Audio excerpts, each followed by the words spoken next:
Now, the Manufacturers Association of Nigeria, MAN, has said that the 14% tariff imposed on Nigerian exports to the United States of America by President Donald Trump would result in a loss of between 1 trillion naira and 2 trillion naira in Nigeria's agricultural exports to the North American country.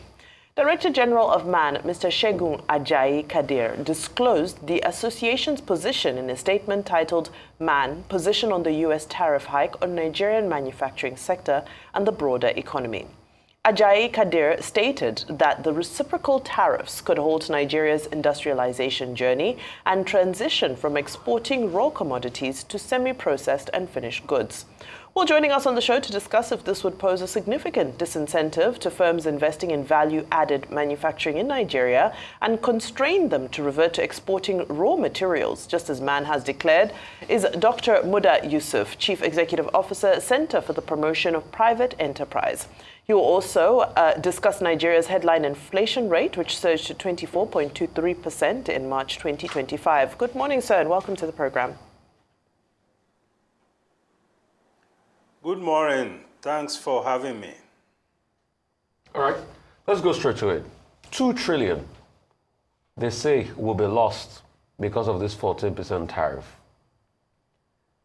Last year, because of the currency devaluation, we've lost over a trillion, between 1 to 1.5 trillion. If we add 2 trillion to that 1.5 trillion we lost due to currency fluctuation and all of that, that's about 3.5 to 4 trillion.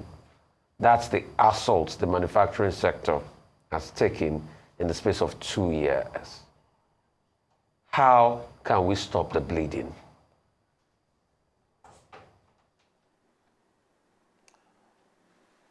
Well, the point to make, especially with respect to this Trump tariff, is to say, first of all, that our exposure in terms of total trade to the United States is just about maybe 10% of total trade. And it's also important to point out that from the statements by the United States government, energy products have been exempted. And if you look at the portfolio of our exports, about 90% of our exports are actually energy products. That's oil and gas.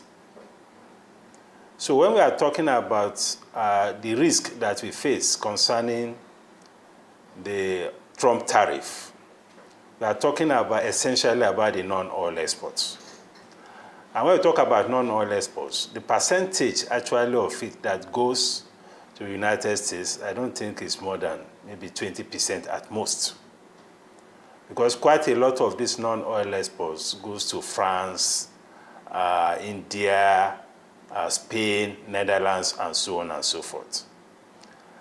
So at the bilateral level, there are limited impact in terms of exposure. Secondly, is also to say that the tariff imposition on Nigeria is 14%.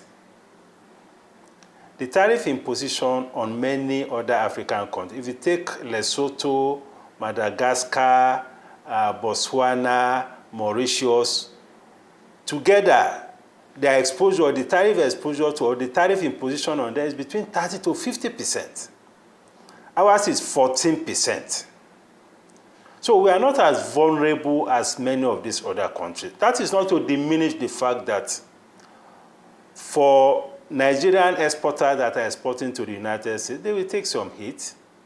But compared to many other African countries, the situation is not as bad as it is with many other countries like South Africa, Lesotho, and so on. So that is the situation with the I think the bigger issue as far as all this tariff conversation is concerned has to do with the macroeconomic effect of it. And even Manufacturers Association also hinted on that in their report or in their response on this matter. Because whatever happens to the global economy has a very significant impact on commodity prices. And Nigeria is highly sensitive to developments around commodity prices, especially crude oil. Now, crude oil, last week or so, it was around $60. About 3 or 4 days ago, it came to $64. Today, I think it's still around 64 or thereabout. And this is a risk to our revenue. It's also a risk to our foreign exchange earnings. So that is a bigger vulnerability for the Nigerian economy, and even for manufacturers. Because each time we have challenges with crude oil, it affects our foreign exchange, it affects the exchange rate, it affects revenue, it affects our deficit, it affects so many things. So those are bigger issues that we need to worry about. My question is, are you saying this Trump tariff? That manufacturers saying that they will lose $2 trillion is not a big issue in an economy where last year, due to currency fluctuation, they've already lost $1 trillion. So $3 trillion gone. How do we fill up that hole? That was my question. So are you saying that's not a big issue? Because the manufacturer wrote about it. We're going to lose $2 trillion from this. We've lost over $1 trillion before. $1 trillion, close to $1 trillion, 1.5, based on the fact that currency fluctuation happened. So is that not a big issue? Rufai, the issue of exchange rate depreciation is an issue for practically all sectors of the economy, because the Nigerian economy, to various degrees, are highly import dependent. Of course, it's a big issue. But you know the context in which this depreciation happened. There was a need to put in place a reform that was inevitable anyway, given the level we got in terms of our reserves, in terms of even our external position. So those reforms were necessary. So those reforms that necessitated the exchange rate situation. So right. practically all sectors have suffered from this. So it's an issue. Yes. But we need to deal with it within a fundamental context. Now, in that fundamental context, I'm going to step in on this.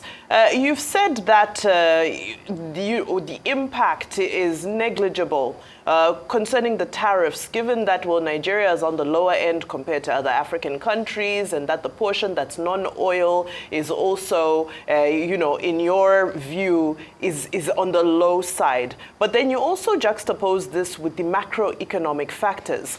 And I'm glad you've done that, because as you talk about the vulnerability of the oil price and all that's happening in that sector, does this not make it more important for us to strengthen our position with our non-oil exports and take a flight to Washington and start a dialogue as to how we can increase and diversify our exports, not just to the United States, but other countries? Why would we treat the tariffs on non-oil exports as though they are a non-entity, when I believe our vision for this country is to diversify the economy?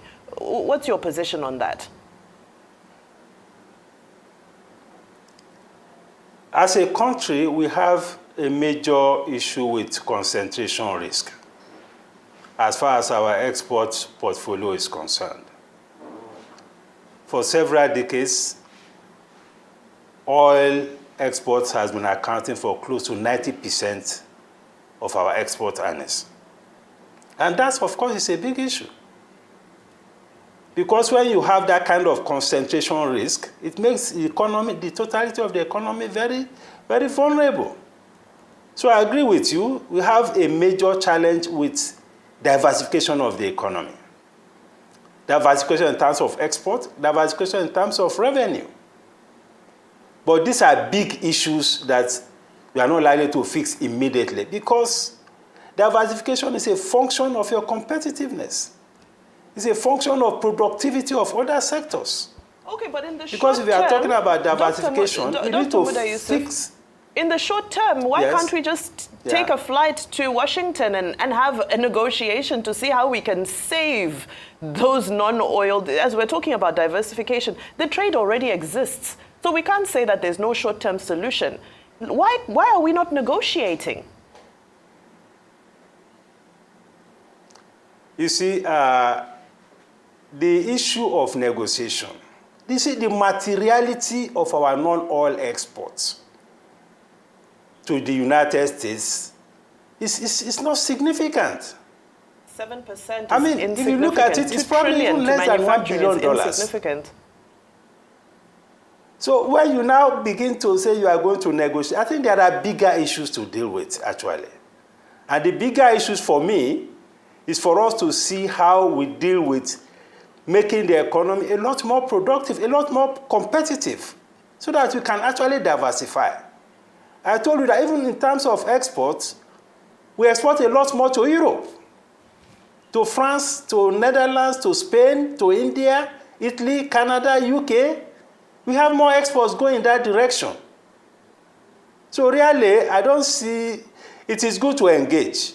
But just as I said, what we are dealing with here is just 14% tariff. South Africa is dealing with 30% tariff. Lesotho is dealing with 50%. Madagascar is dealing with over 40%. Botswana is dealing with around 37%. We are dealing with 14%, for goodness sake. So our situation here is not as critical. And just as I said, the bigger issue as far as this tariff issue is concerned is the implications for our macroeconomic environment. The impact on oil price, the impact on even portfolio flows.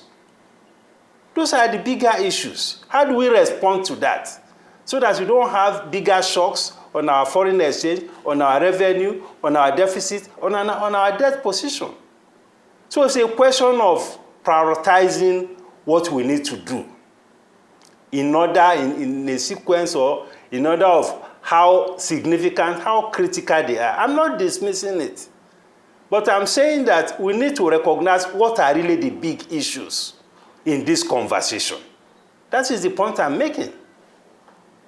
I wonder if we could perhaps take a step away from looking at this in the same context we are in, because I have to be honest, I find what you've said a little confusing, because if on the one hand, while I can understand if we're looking at this from a relative sense that other countries are dealing with a far greater percentage of tariff, that's really none of our business, because we are one country and this 14% is significant to us, regardless of if other African countries are dealing with a greater tariff. That's just by the way there.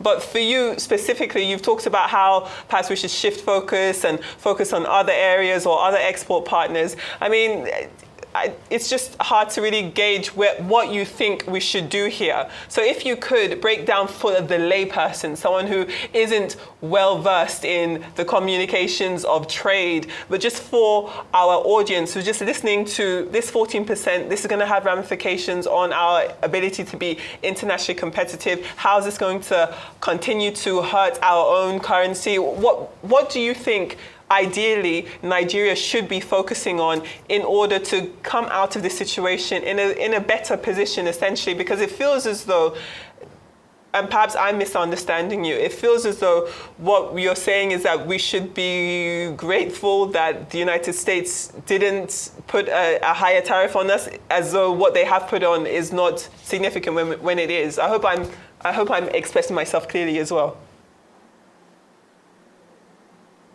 Well, you are expressing yourself clearly. Now, let me also emphasize.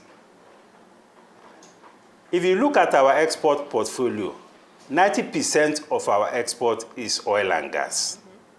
The United States has said that they were exempting oil and gas from this tariff issue. What is left is the 10%. And of the 10% in terms of non-oil exports, the percentage that is going to the United States is also, I'm not sure, it's up to 15%. I'm not dismissing it, but it is important. But let me address the bigger issue of competitiveness of import substitution. Because when we are dealing with economic issues, we should be looking at how we can stabilize the macroeconomic environment, how we can ensure that we're able to earn more foreign exchange, how we can ensure that we address issues of import substitution, so that our vulnerability will be much less. And the issues here are structural issues, essentially. The issues here are financing issues. Because how well can we competitively produce, even if the whole gate was flung open for us? We had the AGOA, African Growth and Opportunities Act, since 2000. How much advantage are we taking of it? AGOA gave us free entry for over 4,000 products into the United States. Apart from oil and gas and just a few non-oil, we haven't taken any significant advantage of it. And this is a function of competitiveness of the economy. So we should be engaging the government on how to raise productivity in the economy so that we can be able to compete at regional level, at continental level, at the global level. What is the cost of production here in Nigeria? What is the energy situation? What is the financing situation? Manufacturers are borrowing at 30%. How will they play in the international market? And international market is not only about US. The global economy is big. But you have to be competitive for you to make an impact in the global financial system. You have to be competitive to substitute imports. Those things that we are importing, we should address issues of import substitution. Something like the progress we have made with the Dangote refinery and other domestic refineries. These are the ways to ensure a stable, competitive, and growth-oriented economy. So we should address these issues in much more fundamental way. That is why I'm talking about fundamental conversations on how we can deepen the stability of the economy, the sustainability of the economy. So it's all about productivity and the challenges impeding productivity. That's right. Both from policy front, from regulatory front, from even structural angle. All right, These are the issues in my view. Dr. Muda Yusuf, thank you so much. Issues are valid, and very, very salient point there is how can we become competitive? So that's something to take away. Thank you so much for your time today.